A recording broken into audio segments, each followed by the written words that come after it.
Hello, my name's Ian Palmer from the University of Sheffield in the United Kingdom. I'm going to give you a very brief overview of how we've been using PebblePad to support our doctoral student development and progression monitoring. It's been a long and interesting journey over 5 years, so I hope you find this useful. The doctorate in the UK is really changing, and this has been a big driver of how we've adapted, and now we're supporting doctoral development. It's quite shocking to think that less than 0.5% of doctoral students will actually get a professorship in their career. And so equipping our students for a career in industry with transferable skills is really important. And again, this has been acknowledged by the UK's research councils who have made a statement of expectations for doctoral training, and even the European Union now expects us to embed a culture of doctoral development into our programmes. And this is something that we've been striving to do, as well as most other universities in the UK, for some years. The Doctoral Development Programme at Sheffield revolves around a doctoral academy at institutional level with 5 faculty graduate schools, and it hopes to identify strengths and weaknesses through a training needs analysis, and then provide links and training opportunities for our doctoral students, and hopefully this aids in the wider utility of employability. Why PebblePad to support DDP? Well, like many universities in the UK, we don't have a single system for administering PGI records. It's very resource intensive and difficult to monitor all progress. PebblePad encourages reflective practice, and it gives you the tools for evidencing skills and experiences. What was our implementation approach? Well, we have our PebblePad PGR activities administered at faculty and departmental level to accommodate the discipline-specific and bespoke needs of those faculties. But we have a core set of recommendations. This is the training needs analysis, annual development plans, supervisory meeting reports, and an Eportfolio. What's the training needs analysis? Well, it's a simple Pebble workbook that gives subject-specific and generic skills that the student can self-assess themselves against and evidence this over their 3-year doctoral training period. Feedback can be given by supervisors and indeed PGR leads. We decided to base our TNA around the UK's Researcher Development Framework, and this is a set of 63 attributes that have been defined by higher education in the UK.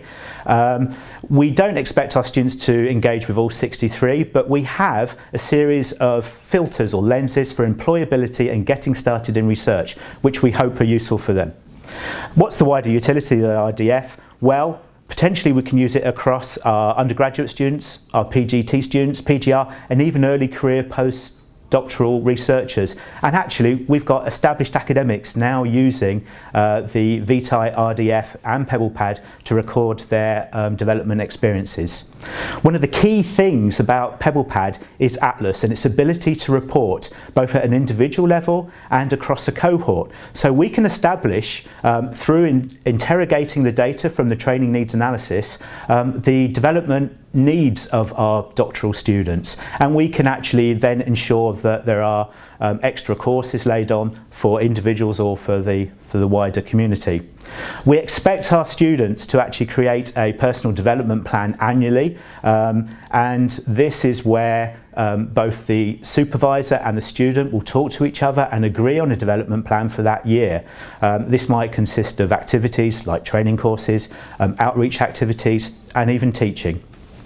One of the key things for us is the timely delivery of PhDs, and so we need to ensure that the relationship between the supervisor and the student is good. So we insist that supervisory meetings take place, for each of which a report needs to be completed, and we use PebblePad to do this. The great thing about that is both the supervisor and the student can see and access the same form, but more importantly the supervisory team at a faculty level can interrogate those forms and ensure that both the supervisor and students' expectations of progress are adequate.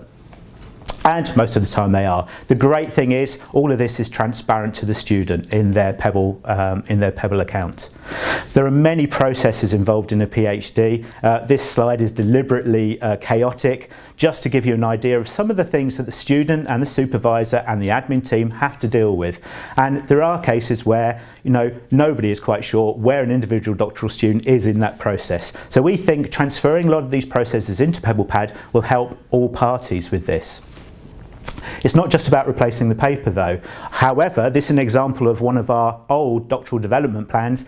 It's pretty uninspiring, isn't it? So PebblePad gives the extra benefit over paper forms by allowing better engagement, attaching evidence, feedback from the supervisor, and of course we have a permanent record of all of those development plans. The whole process culminates in an Eportfolio, and actually in Sheffield it is a requirement of the award of PhD that an Eportfolio be completed. So the PebblePad Webfolio gives evidence of all the doctoral development activities that the students engage with, what we do is make some suggestions of what's included. So things like the RDF TNA, development plans, research skills, but it can be seminars and conferences attended, teaching experiences, papers that they have produced and had published, and any extracurricular activities of note. The great thing is the portfolio then can be used for potential employers. What are the challenges? Do doctoral students actually fully understand the importance of evidencing skills and training? Maybe not at the moment. I think the focus is on the project and we can't blame them for that. However, do supervisors realise this same importance? Many of our supervisors have been tenured for many years and they probably don't understand the difficulties in employability now. What we have done is we've tried to deliver program-specific training for our supervisors, our students and our admin teams, just so they are clear what we want for them to achieve with PebblePad, and this works very well.